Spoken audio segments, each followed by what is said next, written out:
In 1912, explorer Douglas Mawson and his companions were trekking across the Antarctic ice. They believed the surface was solid until the ground shattered. Without warning, a massive crevasse opened up beneath the team. Mawson watched as his colleague, Ninnis, along with their dog sled and the vast majority of their crucial supplies, vanished into a pitch-black abyss. This is Douglas Mawson. To survive the 160-kilometer walk back to base, he was forced to eat the few remaining weakened dogs. The canine livers contained toxic levels of vitamin A, poisoning Mawson and killing his remaining partner. Mawson ultimately made it back, marching through sub-zero winds with the skin literally peeling off the soles of his feet. The Mawson expedition cemented a grim scientific reality in the minds of researchers. Antarctica is a sterile, frozen wasteland that aggressively punishes and destroys biological life. That assumption of a solid, dead continent held until the 1960s, when scientists began flying planes equipped with ground-penetrating radar over the ice sheets. This diagram illustrates exactly what confused those early researchers. When the radar signals pushed 4 kilometers deep into the ice, they didn't hit a jagged rock bed.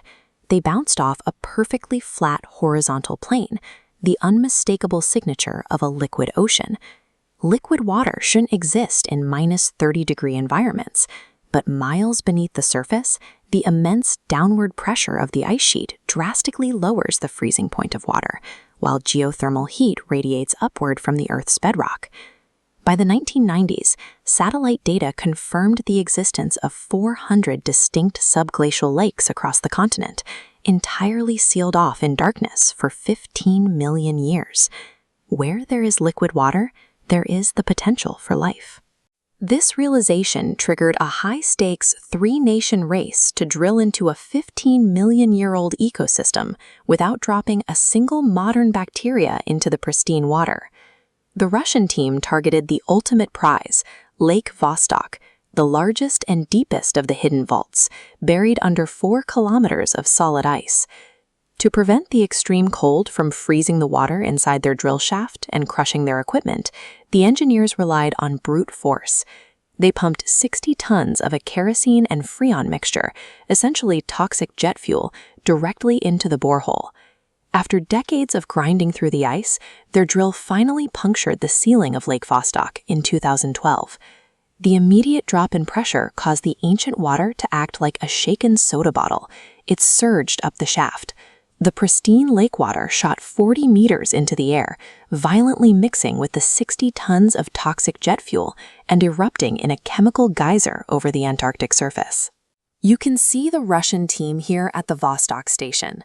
They proudly claim to have discovered new bacteria in the erupted water. Laboratory tests later confirm the truth. The bacteria they found was actually contamination living inside their own kerosene. They ruined their own samples. Decades of expensive, grueling work proved that the extreme Antarctic environment will instantly exploit and punish blunt force engineering. The British team took the exact opposite approach for their target, Lake Ellsworth. They invested $2 million into an ultra-clean, hot water drilling system designed to guarantee zero contamination.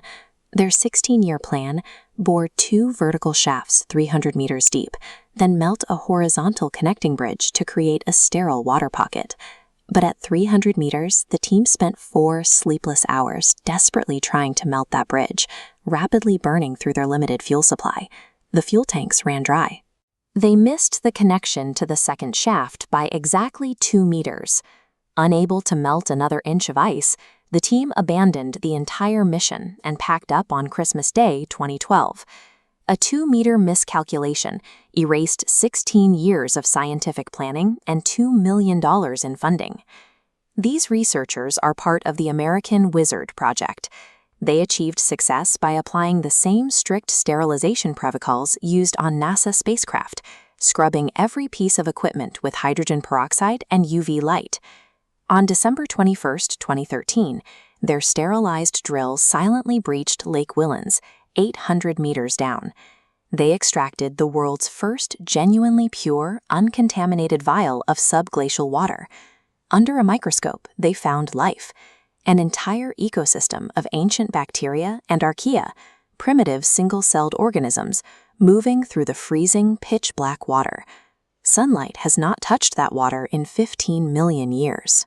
Without solar energy for photosynthesis, these organisms survive by consuming methane gas that leaks directly out of the bedrock. They eat rock gas in total darkness.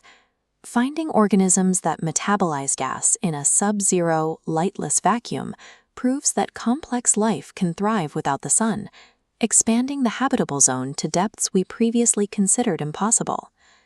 This is Europa, one of Jupiter's moons. It holds a massive liquid ocean beneath a thick crust of ice. This entire geopolitical race in Antarctica was actually a planetary rehearsal to figure out how we can explore worlds exactly like this. And this right here is Saturn's moon, Enceladus. The exact sterile drilling blueprint perfected by the American team in Antarctica is the technology NASA will use to pierce this ice and hunt for alien life under its frozen shell. All of this, the technology, the new biology, the massive realization that life can survive entirely cut off from the sun, came from successfully breaching just one single subglacial lake. There are 399 secret lakes still untouched beneath the Antarctic ice. We have absolutely no idea what ancient things are waiting for us in the dark.